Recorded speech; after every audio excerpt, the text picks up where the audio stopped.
Psychology has always been an essential component of advertising. Advertising's main functions are to inform, persuade, and influence. Today, we'll be focusing on persuasion. One of the most widely accepted models of persuasion that is often associated with advertising is the elaboration likelihood model. The elaboration likelihood model, otherwise known as the ELM, is the theory identifying two ways a communication can be persuasive: the central route or peripheral route. The route which is taken is dependent upon the abilities of processing and the motivation of the receiver. That's you, Timmy. The affect heuristic refers to decisions that are determined by affective considerations, such as our feelings of like and dislike, or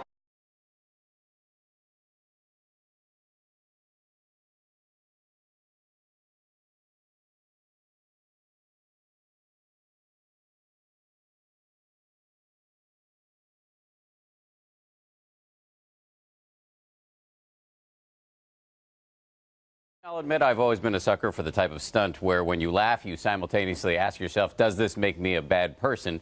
But the question is this good business? The plan was simple and diabolical. The people from technology company LG tricked out an office in Chile, putting one of their HD TVs where the window should be and wiring the place with hidden cameras. Adelante.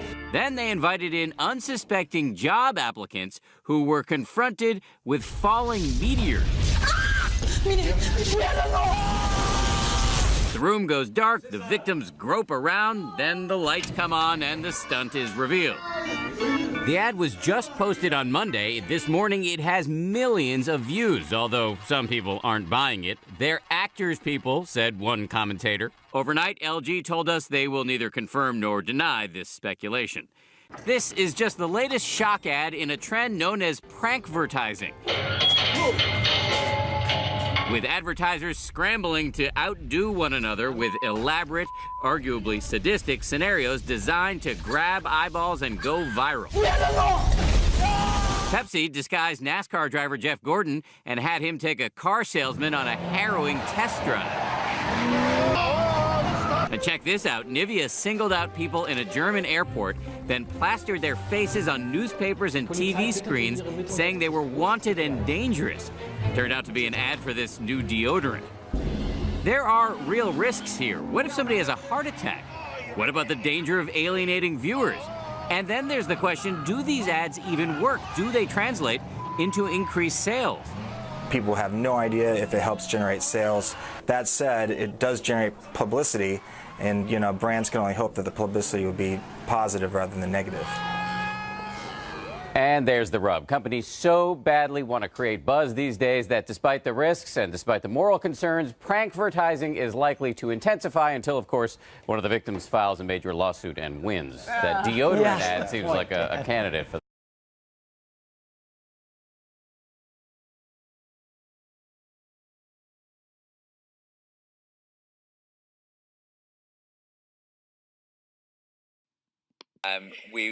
The creativity came from the passion.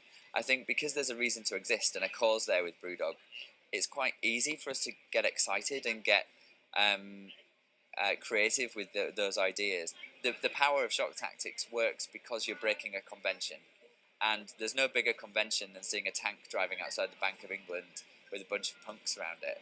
And the FT don't get pictures like that all the time, so it worked very well in terms of press coverage. You get the point in it. I think you understand why people do it, because it works. You remember it. If it shocks you, it makes you remember the advert, doesn't it? It's not just about being shocking or just about being, a swear word or showing a part of human body. It's about surprising people, getting noticed. I think it's so easy to shock just for shock's sake. I mean, it's really easy to stick a C word in somewhere or be a little bit controversial. That's easy and lazy and sort of there's no longevity in that. I think if it's got a serious message and it's a kind of public health almost campaign, I think shock is more acceptable. I think if it's just a company promoting their own sales, I think, and it's kind of borderline offensive, I think it's not very acceptable. So in this world of mass communications, is shocking guaranteed to get noticed? No. if I want to think about the world of content out there, you know, one click away, I can watch Two Girls, One Cup or whatever else like that. Am I going to be competing with Shocking and just so that I can try and trump Two Girls, One Cup? No. You know, my job is to create content that is going to be noticed. Great. But my job is also to create content, or at least conversations, that ultimately lead to the cash register going. The people who might criticise shock tactics are probably the ones that don't have the testicular fortitude to go out and do it themselves.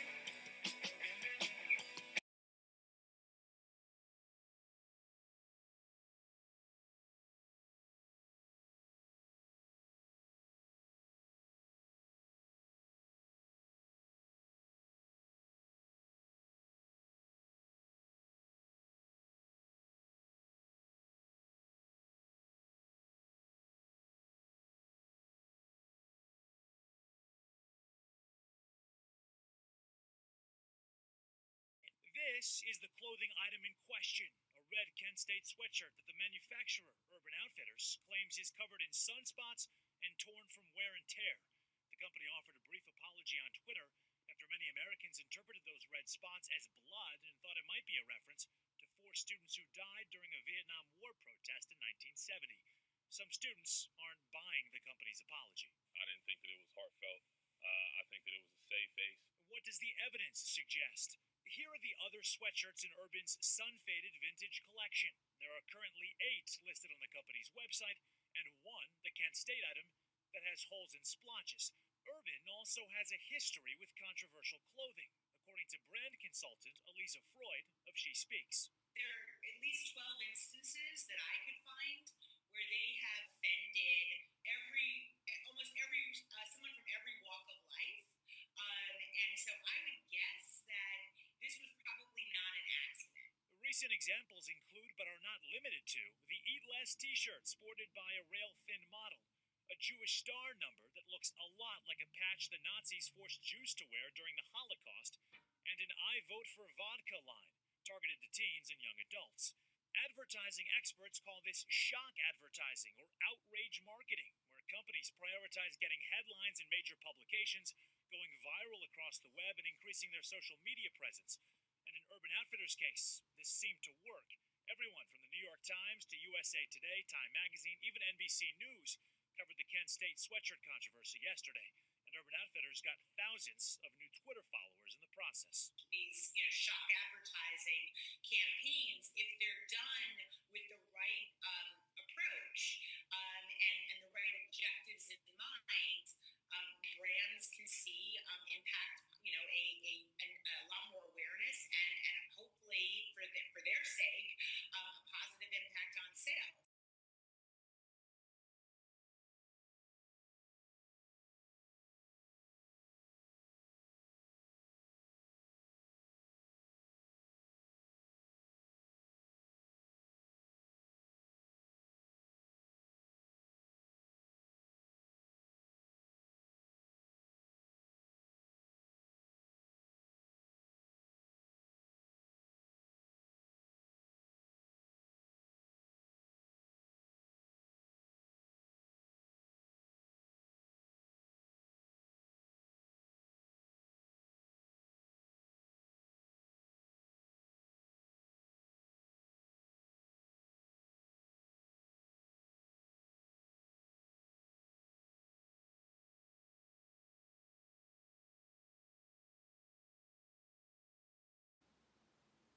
Shock is a fire starter, but you've still got to burn the fire. You've got to have some logs.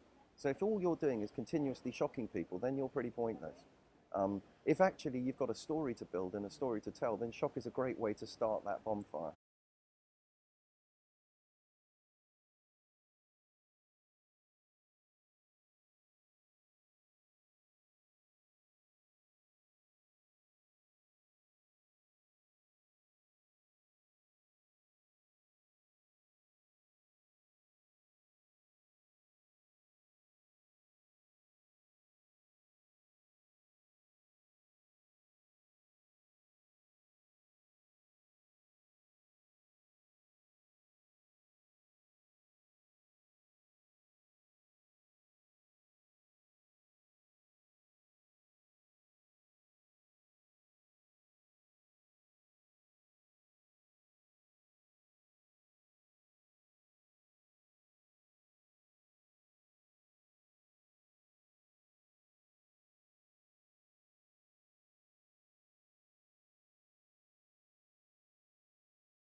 found out through years of experience that getting people talking and promoting outrage is the best way to change habits. You need to know who you're not for as well as who you are for. If everybody likes you, chances are you're pretty dull. It's important to know who your enemies are as well as who your friends are. It's not a bad thing to cross that line from time to time, and you only find out that you've crossed the line by doing so. It's not until you cross the line you realise where the line was at all.